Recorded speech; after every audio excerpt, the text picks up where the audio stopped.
So hello seekers, welcome back to the YouTube channel of Physics Cum Tricks, and today we are going to discuss the chapter that is Principle of Inheritance and Variation का most important topic that is chromosomal disorder।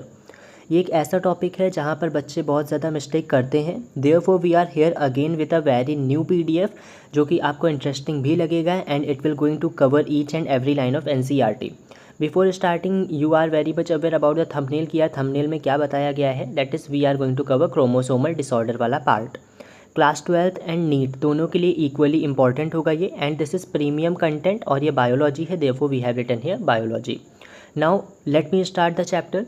तो सबसे पहले हम बात करते हैं principle of inheritance की। तो इसमें समझना principle of inheritance and variation chapter का ये लास्ट टॉपिक है, दैट इज़ क्रोमोसोमल डिसऑर्डर। हम लोग इसे मिसलेनियस टाइप से कर रहे हैं ताकि जो टॉपिक्स बहुत हार्ड होते हैं, जिन टॉपिक्स पे बच्चों को वीडियोस नहीं मिल पाती है, और जो टॉपिक्स बच्चों को लगते हैं कि यार हमें ये टॉपिक ज़्यादा समझ में नहीं आया है, we are going to take that topic earlier and we are going to discuss each and every part of that so that हम बहुत अच्छे मार्क्स गेन कर पाएँ अपने एग्जामिनेशंस में। ठीक है, टाइम ना वेस्ट करते हुए आगे चलते हैं। सबसे पहले बात करेंगे क्रोमोसोमल डिसऑर्डर की। तो पहली बात, एक बात समझो बच्चा, यहाँ पर क्रोमोसोमल डिसऑर्डर का सिंपल मतलब है कि ये डिसऑर्डर कहाँ होगा, क्रोमोसोम्स में होगा। इसी के जस्ट पहले टॉपिक जो एनसीईआरटी ने मेंशन किया है वो है मेंडेलियन डिसऑर्डर।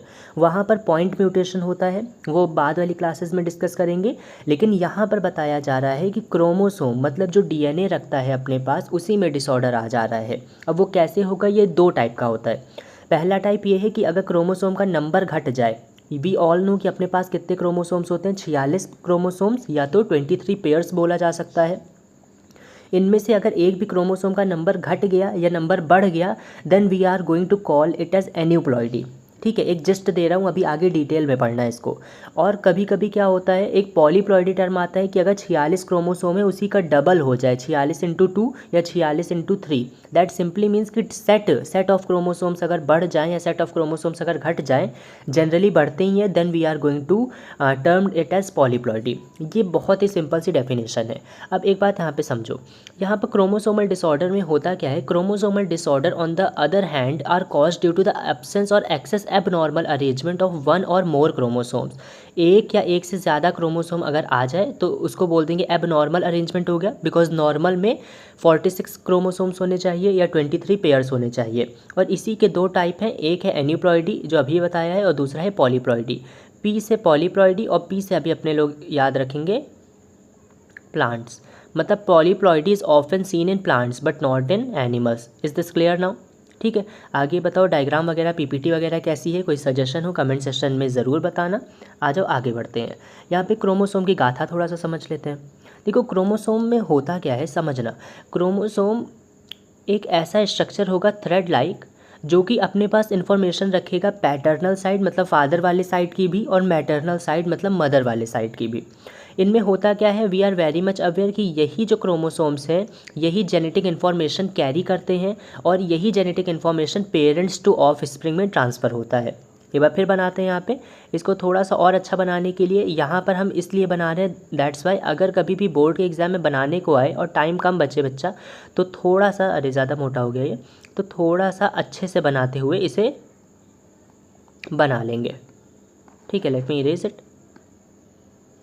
बना लेना, because it will going to make your examiner clear कि यार आपके दिमाग में क्या चल रहा है, एंड आपको पता है कि कैसे सारी चीज़ें काम कर रही होती हैं। एक बार फिर बता रहे हैं, क्रोमोसोम दो टाइप का होगा, एक होगा पैटर्नल मतलब फादर के तरफ से, दूसरा होगा मैटरनल मतलब मदर के तरफ से। क्लियर है इतनी बात?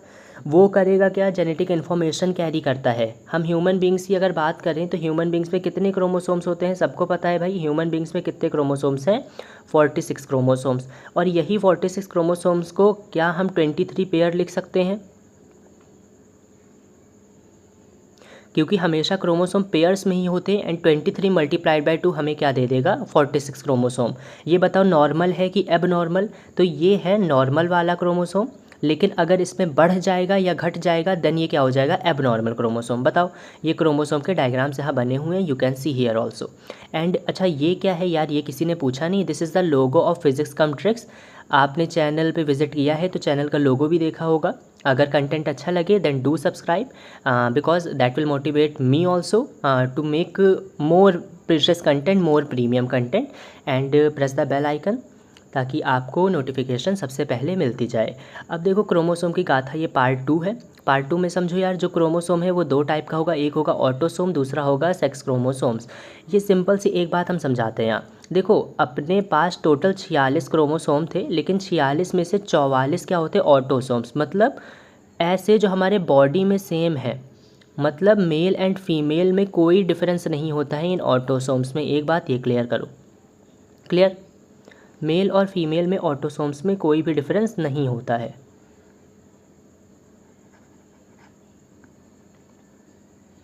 एक बार लिख लेते हैं फिर से, 44 क्या है ये ऑटोसोम्स है। ऑटो मतलब ऐसा समझ लो कि ये बॉडी से रिलेटेड है, ठीक है, ऑटोसोम्स।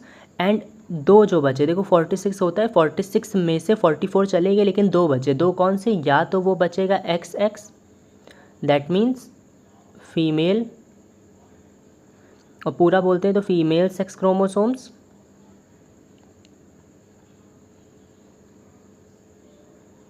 या तो बचेगा XY that is male sex chromosomes. बताओ सिंपल, यहाँ पर समझो 44, 45, 46 हो गए, 46 मतलब 23 पेयर हुए क्या। यहाँ पर देखो मेल में अगर 44, 45, 46, बताओ 46 मेल में भी हुए क्या।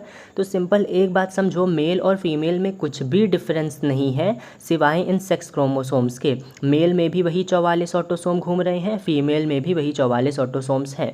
डिफरेंस क्या है, मेल और फीमेल में सिर्फ फीमेल में डबल X होता है, therefore we are going to call it as female sex chromosome, और ये पेयर में होता है तो ये दो है, मतलब एक पेयर की बात हो रही। क्लियर, सिंपली अगर यहाँ पर मेल में बात करोगे तो मेल में कितना हो जाएगा, XY हो जाएगा, वो भी 46 दे देगा। आई थिंक ये क्लियर होगा। थोड़ा ये ज़्यादा डिटेल में इसलिए बता रहे हैं ताकि थोड़ी सी भी गलती ना करो, ये पता होना चाहिए। अब देखो NCERT आगे क्या बोलती है। पहली बात ये बोल रही है कि देखो दो टाइप के क्रोमोसोमल डिसऑर्डर हैं, एक है एन्यूप्लॉइडी और दूसरा है पॉलीप्लॉइडी। ठीक है, एन्यूप्लॉइडी में देखो क्या बोला गया है, फेलियर और सेग्रीगेशन, फेलियर ऑफ सेग्रीगेशन, ये टर्म याद रखना, मतलब अपने आप नहीं हो जाता है एन्यूप्लॉइडी। जब भी ये क्रोमैटिड, अब कहोगे क्रोमैटिड क्या है, तो क्रोमैटिड पार्ट है क्रोमोसोम का ही। क्रोमोसोम थ्रेड लाइक स्ट्रक्चर होता है, उनमें बीच में जब वो सेल डिवीज़न का पार्ट आता है तो उसमें एक स्ट्रक्चर होगा जिसे बोलेंगे हम लोग क्रोमैटिड। ठीक है, तो क्रोमैटिड के टाइम फेलियर ऑफ सेग्रीगेशन जब हो जाता है क्रोमैटिड्स का, कब, जब सेल डिवीज़न होता है। अभी टर्म यूज़ किया ना, जब सेल डिवीज़न होगा जिसके वजह से या तो गेन हो जाएगा या तो लॉस हो जाएगा, किसका, क्रोमोसोम का, वही थ्रेड लाइक स्ट्रक्चर का। मीन्स 46 है, 46 से 45 भी हो सकता है, 47 भी हो सकता है, 44 भी हो सकता है। तो इस कंडीशन को क्या बोलेंगे, एन्यूप्लॉइडी। एन्यू मतलब थोड़ा सा न्यू बनना, ऐसे याद रखो ट्रिक की तरह, एन्यू मतलब थोड़ा न्यू बन रहा है। लेकिन देखो भैया, अगर कभी भी पुराने चीज़ से कोई नई चीज़ बनाई जाती है, ओके स्ट्रेट हो गया, वेट, अगर कभी भी पुराने चीज़ से कोई भी नई चीज़ बनाई जाती है तो हम लोग उसके नज़दीक वाला ही पार्ट रखते हैं। ये बात क्लियर है क्या। मतलब फॉर एग्जांपल अगर हम ये बोलें कि तुम्हारी एक छोटी सी दुकान है और उस दुकान में कोई ऑर्डर बहुत ज़्यादा चला, दैट सिंपली मीन्स कि अगला ऑर्डर जो तुम बनाओगे वो उससे मिलता जुलता होना चाहिए ताकि वो ऑर्डर भी काफ़ी लोग बाय करें। सेम है यहाँ पे, तो न्यू मतलब ऐसा याद रखो कि न्यू का सिंपली मतलब है वो उसके करीब होगा।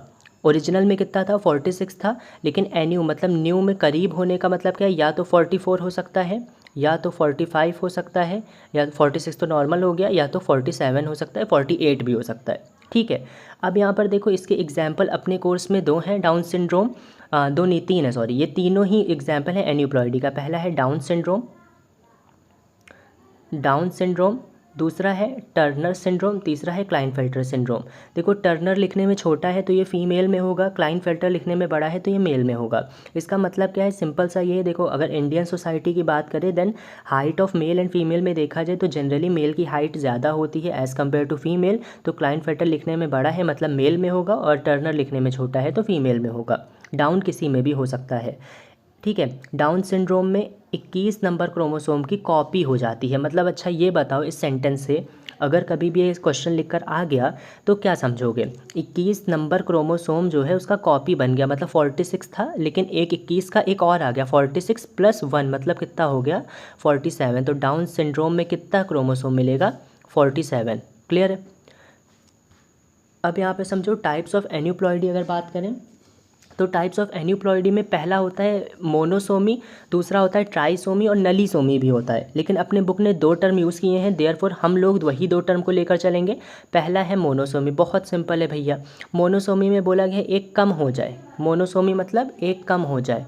तो यहाँ पर समझो 2n तो था, 2n मतलब 46, तो 46 में से एक कम हो जाए तो कितना बचेगा 45। तो यहाँ पे मोनोसोमी, मोनो का मतलब ही समझ रहे हो 1, मोनो मतलब 1। तो अगर ये एक कम हो जाएगा तो उसको बोल दोगे 45। और ट्राइसोमी मतलब एक बढ़ जाना। ट्राई मतलब देखो ये मोनो का नाम समझ पा रहे हैं, मोनो नाम कैसे पड़ा, आ जाओ थोड़ा समझाते हैं।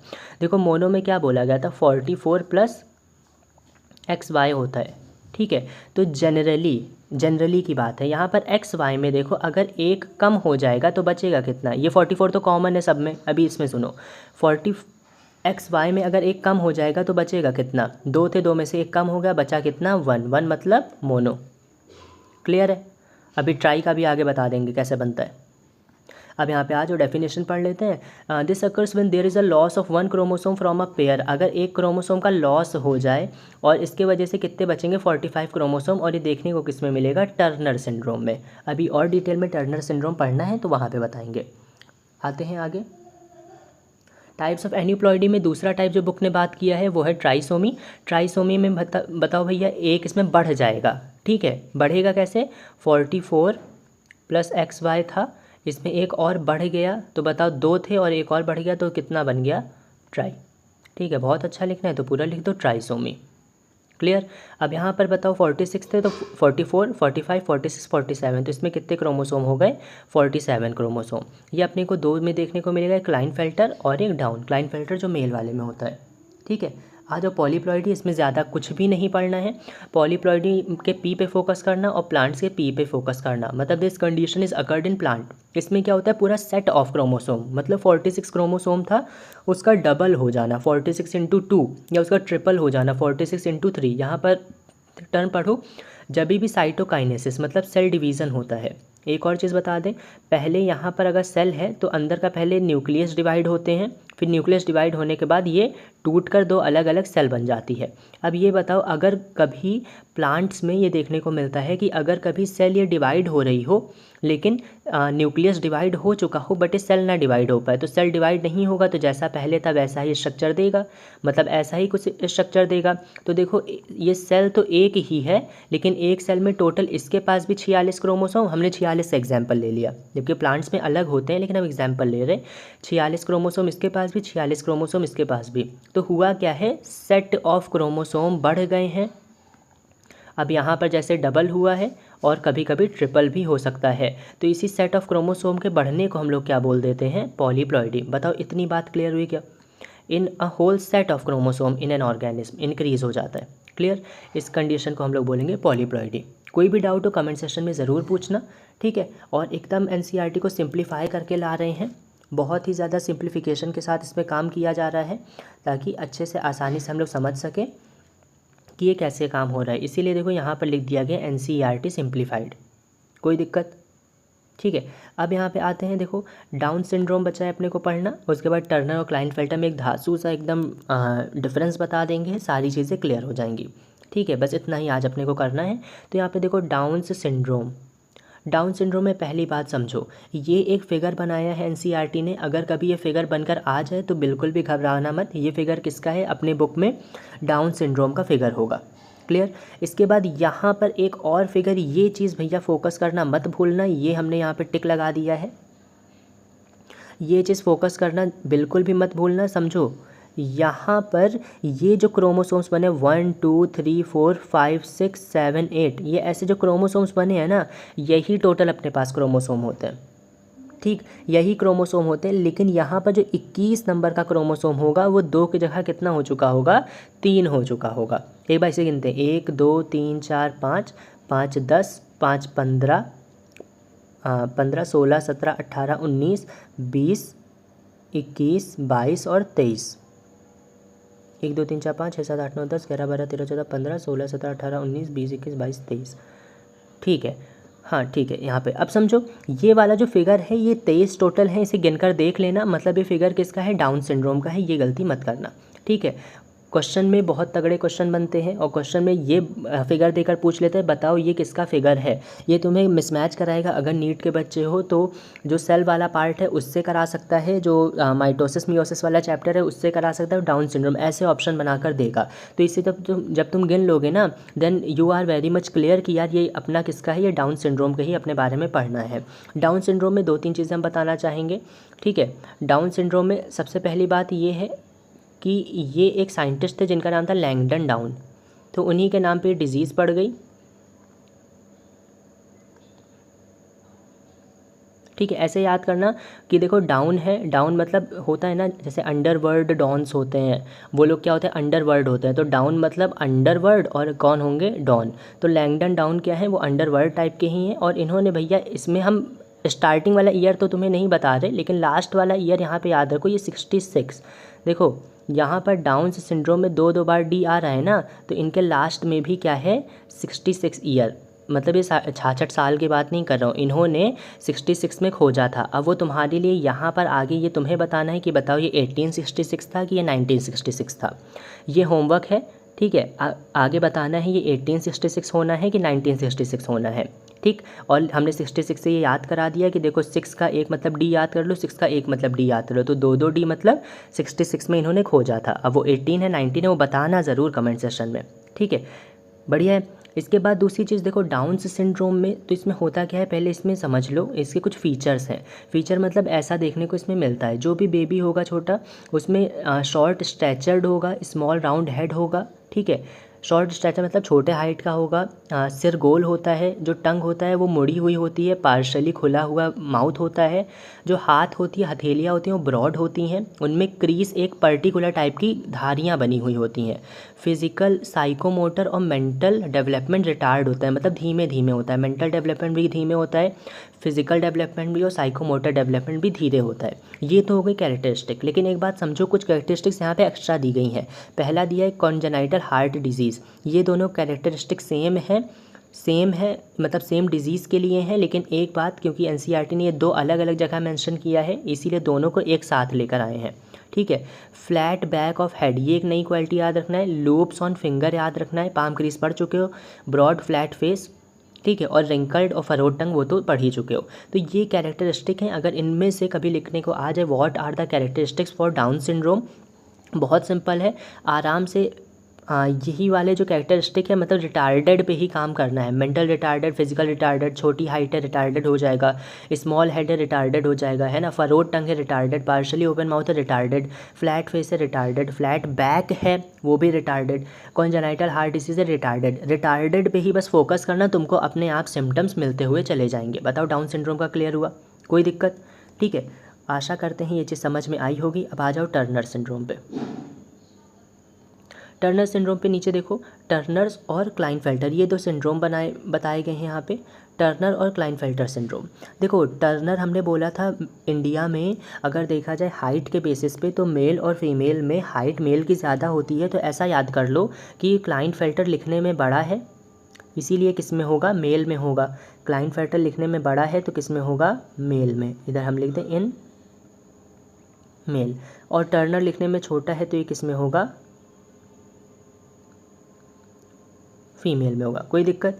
यहाँ पर देखो दोनों में अभी अभी पढ़कर आए हो, टर्नर किसका था, मोनोसोमी का था, मतलब एक ही सेक्स क्रोमोसोम बच रहा था, मतलब 44 प्लस एक्स बचेगा और एक एक्स गायब हो चुका होगा, उसकी जगह हम क्या लिख देंगे, ओ लिख देंगे। ओ मतलब 0 से एक्चुअली बोला जाता है, तो 44 प्लस एक्स ओ। जबकि मेल में क्या होगा, ये क्लाइनफेल्टर किसका था, ट्राइसोमी का था, मतलब सेक्स क्रोमोसोम एक और बढ़ गया था, तो कैसे लिखोगे 44 प्लस एक्स वाई, तो मेल में हो गई लेकिन एक और एक्स बढ़ जाएगा तो एक्स एक्स वाई। एक चीज़ इससे क्या समझ में आता है, 44 तो यार दोनों में सेम है तो वो छोड़ दो, वो सारे ह्यूमन में सेम होता है।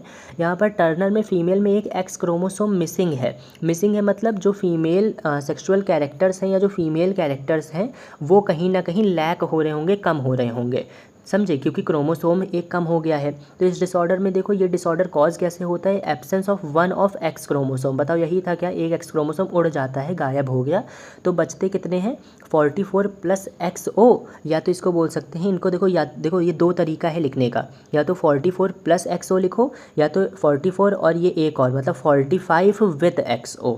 बताओ क्लियर हुआ। 44 के साथ प्लस करोगे तो इसे जोड़ना पड़ेगा, 44 + 1 मतलब 45 ओ बोल दोगे, या तो इसको बोलोगे 45 विथ XO। ठीक है, 45 मतलब टोटल क्रोमोसोम है, लेकिन उनमें भी है क्या, एक्सो टाइप का है। सेम यहाँ पर आ जाओ, ये वाला जो जेनेटिक डिसऑर्डर है ये कॉज होता है एक एक्सेस प्रेजेंस ऑफ किसका, एक्स क्रोमोसोम का, कॉपी बन जाती है उसकी, और इसकी वजह से होता क्या है, resulting in Cairo type of 47XXY। अब इसका भी दो तरीका है लिखने का, या तो लिख दो 44 + 45 46 47 प्लस लगा के लिख दो, या तो 47 लिखो तो विद या कॉमा करके लिख दो XXY। बताओ क्लियर, बढ़िया। इसके बाद आगे आ जाते हैं। यहाँ पर देखो, अगर फीमेल में एक एक्स क्रोमोसोम कम है तो ये फीमेल क्या हो जाएंगी, स्टेराइल हो जाएंगी, मतलब प्रोजेनी आगे नहीं बढ़ा सकते हैं। सेम अगर मेल में भी एक एक्स अगर बढ़ जाएगा तो वो क्या हो जाएंगे, वो भी स्टेराइल हो जाएंगे। तो इन दोनों में सिमिलैरिटी क्या है कि दोनों स्टेराइल हो जाते हैं। डिफरेंस क्या है कि मेल में देखो एक एक्स क्रोमोसोम एक्स्ट्रा आ गया है तो इसमें फीमेल कैरेक्टर डेवलप होने लग जाएंगे, यहाँ पर इमेज देख सकते हो।